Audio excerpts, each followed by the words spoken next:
Maayong hapon, gikan sa Solar News Channel Manila. Ako si Menchu Antigua Makapagal.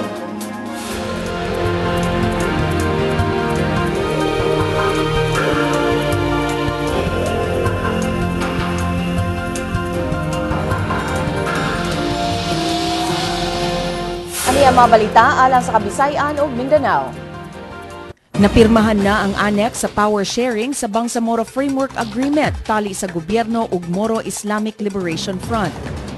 Kahilakon nga miatubang sa Senado si Tacloban City Mayor Alfred Romualdez sa iyang pag-asoy sa nahitabo sa bagyong Yolanda. Misa ka na sa dulan 6,000 ka tawo ang namatay tungod sa bagyong Yolanda. O gisaway sa mga militant group sa Baguio City ang giingong kahinay sa pagsulbad sa kaso sa missing activist nga si James Balao.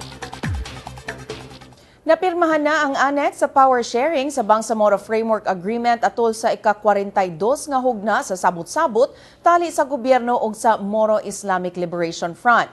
Ang maong annex mugiya sa power sharing tali sa gobyerno ug sa MILF ug sa pag-umol sa Bangsamoro Basic Law sa Bangsamoro Transition Commission.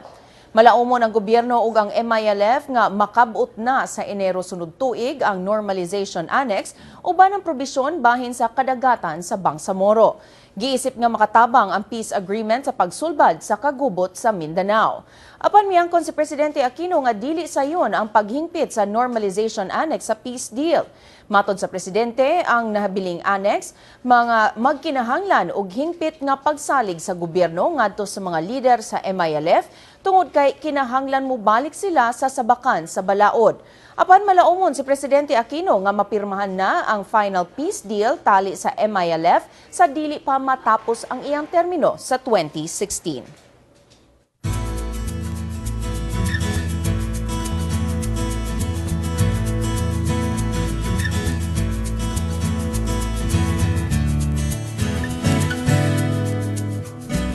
Nahimong emosyonal si Tacloban City Mayor Alfred Romualdez sa iyang pag-atubang sa Senado kabahin sa nahitabo sa Tacloban City kapin usa ka bulan na ang milabay. Gibutyag ni Romualdez nga nanglupad ang mga puthaw ug mikurog ang ilang atop tungod sa kusog nga hangin. Sigo ni Romualdez sa iyang pagsusi ni antong mihinay na ang bagyo, wala na siya'y nakita nga yuta dihang gibahaan ang syudad ug nagkatag ang mga patay. Matod ni Romualdez, nangandam ang lokal nga kagamhanan tulo ka adlaw una ang bagyo tungod kay gipahimangnuan na sila sa pag-asa nga lagmit magka-storm surge tungod sa bagyo. Human ang bagyo, matod ni Romualdez, nagpatawag og meeting si Interior Secretary Mar Rojas. Sigo ni Romualdez, giingnan siya ni Rojas nga muhimo og sulat ngadto kang Presidente Aquino. Apan matod ni Romualdez, walay balaod nga magkinahanglan og sulat alang sa Presidente aron magpatabang. Gikasubo sab ni Romualdez ang pagtangtang sa Chief of Police sa Tacloban ug halos nanglimos na sila aron lang mahatagan og tabang. Gitahon ni Romualdez nga padayon silang nangayo og tabang alang sa retrieval operation sa mga namatay sa syudad. Usa ka bulan human mihapak ang bagyong Yolanda, hinay-hinay nang nausab ang dagway sa Tacloban. Apan giklaro sa kagamhanan, kinahanglan gihapong maghiusa ang nagkalain-laing sektor aron mahingpit ang pagpabarog pagbalik sa syudad. Si Luigi Flores sa report. Niadtong duha ka semana human mihapak ang bagyong Yolanda sa Tacloban City, midagsang ang mga tao paingon sa airport aron mobiya sa syudad. Karon, midagsang sa kadalanan ng mga survivor aron manglimpyo bugti sa kwarta. Nalimpyo na ang debris sa Tacloban City dala sa storm surge, apan wala pa mahawan ang mga nahugno nga mga estruktura. Gatusan pa ang gitahong missing sa syudad ug posibleng duna pay mga lawas nga natabunan sa debris. Gani, matod sa mga foreign retrieval groups, mihinay ang retrieval operations. There are still these massive debris piles that we have and there's not enough heavy equipment here to just remove them instantly. Gatusan ka pulis ug sundalo ang mi-pull out na gikan sa Tacloban. Mipuli na ang mga local police aron bantayan ang kahapsay sa dapit. Mibukas na sa pagbalik ang mga negosyo. Matod sa Department of Social Welfare and Development, padayon gihapon silang muhatag og food packs ngadto sa mga pamilya bisag lapas na sa Disyembre. Magtitingin na tayo ng mga pamilyang may kakayahang kumita. Kasi papasok na hindi lamang cash for work pero livelihood. Yun nga yung pinag-uusapan namin kanina ni Maria. At pagka pumasok na yon, hindi na natin bibigyan yung mga may kakayanang magkaroon ng hanap buhay. Padayon sab gi-monitor sa Department of Health ang posibleng outbreak sa dengue ug measles. Actually, we're going normal, slowly but surely. In fact, magsa-start na po tayo ng routine immunizations natin. This is a method of good prevention for the immunizable diseases like measles, tetanus, diphtheria. Napasigaan na sab sa Leyte Electric Cooperative Cunleeco ang City Hall ug ang pipila ka mga dagkong dalan. Duna na say kuryente sa Tacloban Astrodome ang labing dakong evacuation site. Apan matod sa lokal nga kagamhanan, daghan pa ang gikinahanglang buhaton. You can see the results now that after a month, you see maraming nailinis dito and we definitely like to move forward already. Padayon gihapon ang pagbukbog hinabang gikan sa international community. Misaad si Mayor Alfred Romualdez nga mutukod og website aron ma-monitor sa publiko giun sa paggasto sa local government ang mga donasyon. Giklaro ni Romualdez, importante nga magkahiusa ang nasudnong kagamhanan ug agubang sektor aron muuswag ang Tacloban. Luigi Flores, Solar News. Doon na bagong kapuyan ng mga pamilyang nawadan og balay tungod sa bagyong Yolanda sa Eastern Visayas, una magpasko dihang gipadali na ang paghuman sa 119 ka mga bunkhouses sa rehiyon. Dunay 24 ka units ang matag bunkhouse. Kapin 2,008 ka mga tao ang makabenepisyo sa mga temporary shelters una ang December 22, 2013. Gipaabot nga duna pay dugang mga bunkhouses ang mahuman una ang bag-ong tuig. Gidumala sa Department of Public Works and Highways ang pagtukod sa mga bunkhouses sa 29 ka lugar. Pagkahuman sa construction, ituno sa DPWH ang mga bunkhouses ngadto sa Department of Social Welfare and Development alang sa pag-apod-apod ngadto sa mga beneficiaries. Padayon ang gihimong mass vaccination sa mga dapit nga apektado sa bagyong Yolanda sa Central Visayas, ilabi na sa Northern Cebu. Si Twinnie Malinaw sa detalye. Twinnie? Mensyo gibutyag ni DOH Assistant Regional Director Lakshmi Legaspi nga 5 kasakit ang naguna karon sa mga dapit nga naigo sa bagyo ug sa mga evacuation centers. Kini mao ang acute respiratory tract infection, mga samad-samad, hypertension, skin diseases o hilanat o flu. Matod ni Dr. Legaspi, mas namiligro nga mataptan sa mga sakit ang mga bata. Tungod niini, gihimo ang mass vaccination o immunization aron kapugnan ang pagkatap sa sakit ngadto sa mga evacuees. Nakahimo na ang DOH og mass vaccination ngadto sa 14 ka mga dakbayan o munisipalidad sa Northern Cebu, lakip na didto sa mga lungsod sa Camotes Islands. Mga bata nagpangidaron 0 hangtod 59 months old ang nabutang ubos sa mass vaccinations. Kapin 16,000 na kapasyente ang nabakunahan batok sa tipdas, samtang kapin usa ka gatos alang sa deworming ug dulan sa 10,000 na hatagan og vitamin A supplement. Gisugyat usab sa DOH ang proper ventilation sa 10 cities sa South Road property, samtang init pa ang panahon. Matod ni Assistant Director Legaspi nga ang 12 nga napakgang sa ilang operasyon mao ang mga lagyong dapit samtang dili paigo ang ilang mga tao. Mensyo niadtong ikatulong semana sa Nobyembre hangtod karon nagkanayon ang DOH nga nagpadayon gihapon ang ilahang psychosocial intervention ngadto sa mga evacuees dinhi sa Sugbo. Mensyo. Daghang salamat Twinnie Malinaw reporting gikan Cebu City. Dulan 6,000 na katawo ang namatay tungod sa bagyong Yolanda, gibutyag sa National Disaster Risk Reduction and Management Council nga misaka sa 5,924 na ang namatay tungod sa bagyo. Misaka sab sa sobra 27,000 ang samdan ug pabiling anaa sa sobra 1,700 ang missing tungod sa bagyo.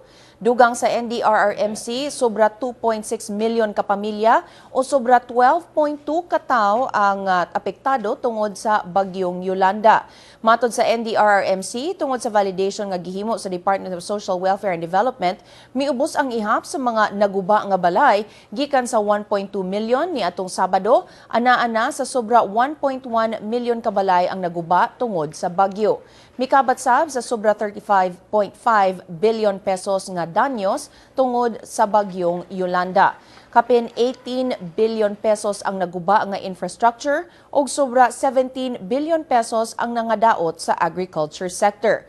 Pagkakaroon sobra 1 billion pesos na ang nahatag nga hinabang ngadto sa mga apektado sa bagyong Yolanda.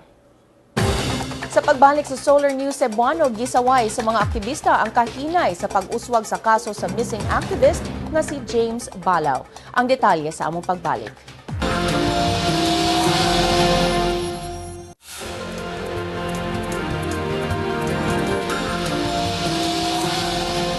Gisaway sa mga militant group sa Baguio City ang kahinay sa armadong kusog ug sa kapulisan pagsulbad sa kaso sa missing activist nga si James Balaw. Niadtong October 22, gimanduan sa Supreme Court ang AFP Chief of Staff ug PNP Director General sa personal nga pag-supervise sa Special Investigation Task Force Group Balaw nga nag-imbestiga sa kaso. Si James Balaw, usa sa founder sa Cordillera People's Alliance, gitahong missing sukad niadtong September 17, 2008 sa Tumayla, Trinidad. Matod ni human rights lawyer Jennifer Asuncion, usa na kabulan gikan sa kamanduan sa Supreme Court, apan wala ay bag-ong kaugmaran gikan sa Task Force Balaw. Igo lang mipagawas og computerized artist sketch sa mga suspects ang task force. Mipasangil sab ang pamilyang Balaw nga gikatulgan sa AFP ug PNP ang kaso ug wala lang gani mihimo og cross-checking sa sketches sa mga sakop sa AFP ug PNP. Ang Supreme Court milakip sab pagmando sa National Bureau of Investigation o sa Commission on Human Rights paghimo og independent ug parallel investigation sa pagkawala ni Balaw. Hanggang ngayon, wala pa rin maipakita ang Task Force Balaw na any update. Yung kanilang latest update is yung cartographic sketch na na-computerize lang, pero that was based on a cartographic sketch that we ourselves na kami ang nag-provide noong 2008. Haniyan ang front pages sa mga pamantalaan sa Sugbo. Sa Sunstar Cebu, giplano na sa probinsya sa Sugbo ang adopt a barangay alang sa mga lugar nga apektado sa Yolanda. Sa Sunstar Super Balita, gikatahong nahulog gikan sa ilang barko ang duha ka Sugboanong seamen sa kadagatan sa Sweden. Og sa Cebu Daily News, gamiton sa Cebu City Government ang iyang police power aron pugson ang pagbakwit sa mga residente gikan sa mga danger zone. Sa pagbalik sa Solar News Cebuano, gipasiga na sa Pagadian City ang ilang mga Christmas lights ug symbols. Ang detalye sa among pagbalik.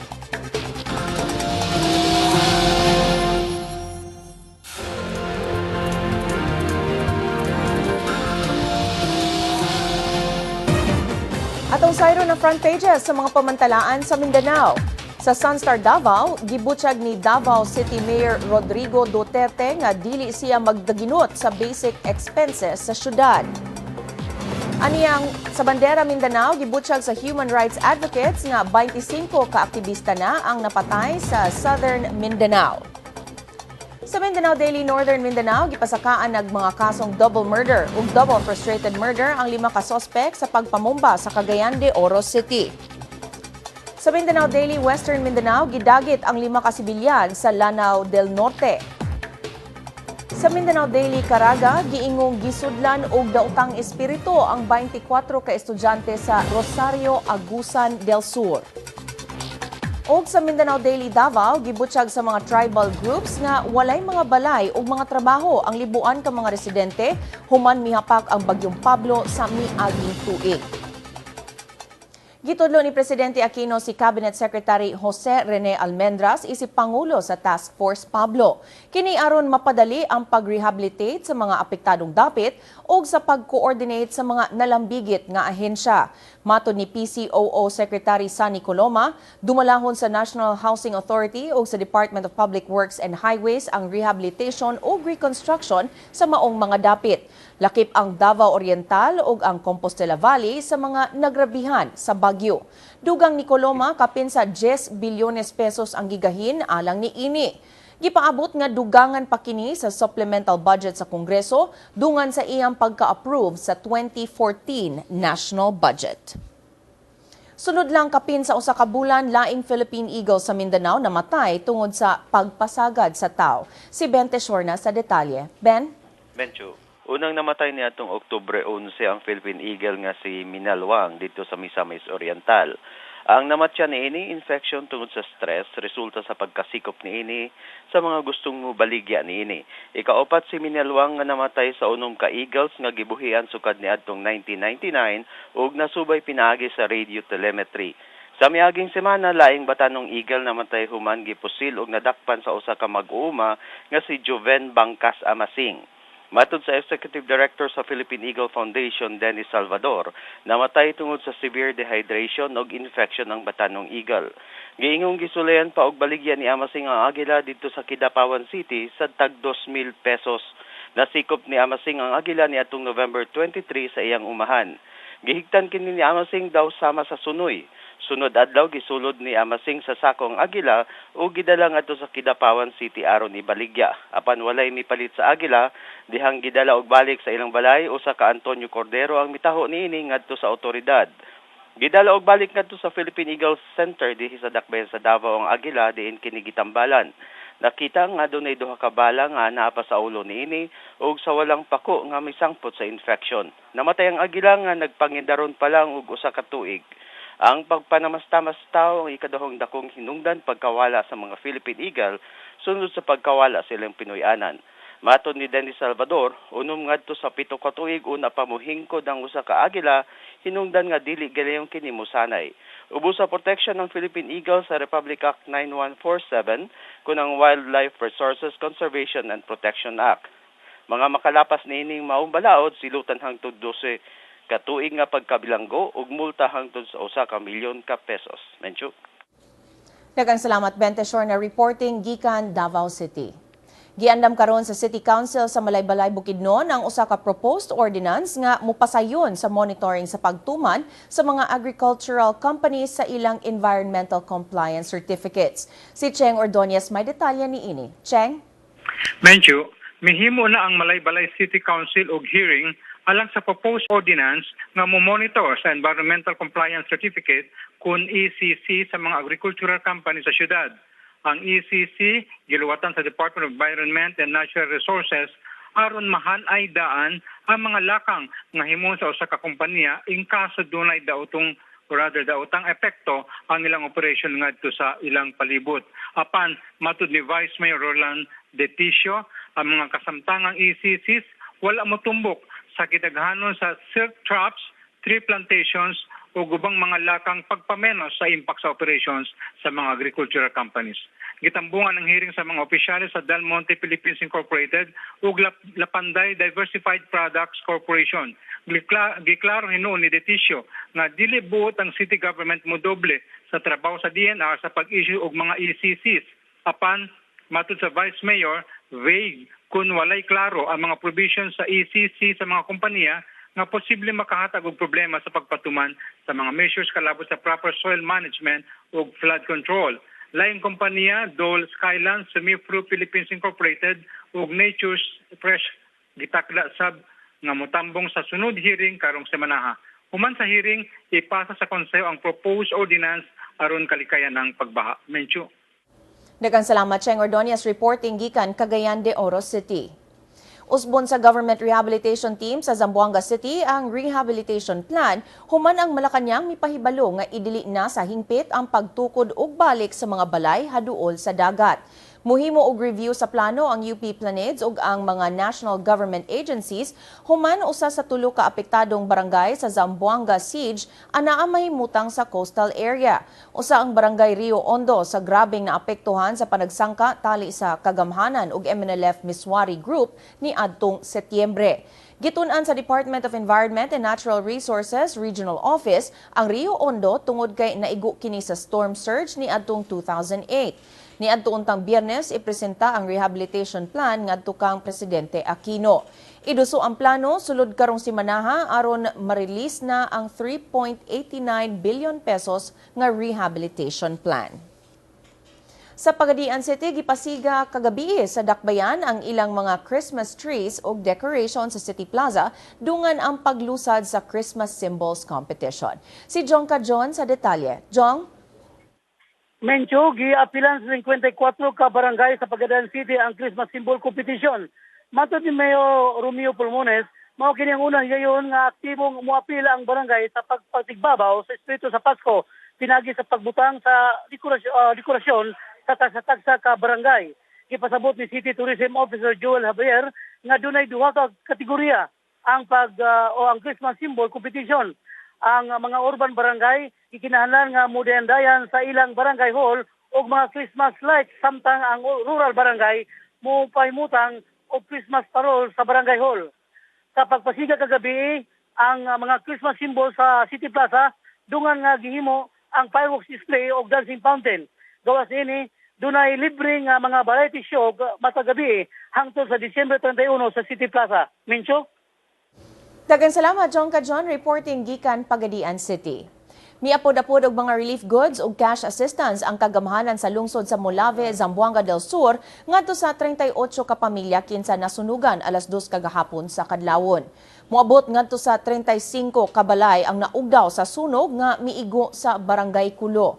Daling mihatag og pamahaw ang Municipal Disaster Risk Reduction Management Council ngadto sa mga nasunugan ni anang pagkabuntag o gisundan gilayon sa distribution sa relief assistance. Matod ni MDRRMC Municipal Coordinator Jerry De Los Santos, matag pamilya nakadawat og 25 kilos nga bugas, noodles ug canned goods, samtang ang cash assistance mikabat sa tag sa kalibo ka pesos matag pamilya. Gibutang ang mga nasunugan sa temporary shelter haduol sa dapit nga nasunugan. Matod sa Bureau of Fire Protection, miabot sa 3 ka oras ang sunog ug kapin sa 3 million pesos ang danyos niini. Gitumbok ang Christmas lights nga connections nga maoy hinungdan sa sunog. Sa pagbalik sa Solar News Cebuano, nag-riot ang kapulisan ug ang gatusan ka tawo sa Singapore. Ang detalye sa among pagbalik.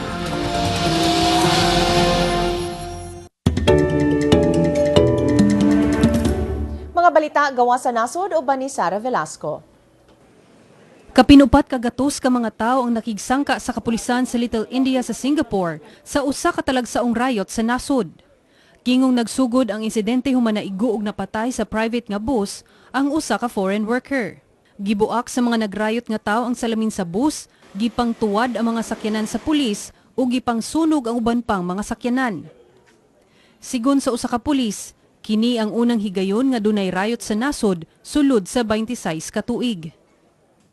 Hinuon matod sa Deputy Prime Minister sa Singapore, under control na ang sitwasyon.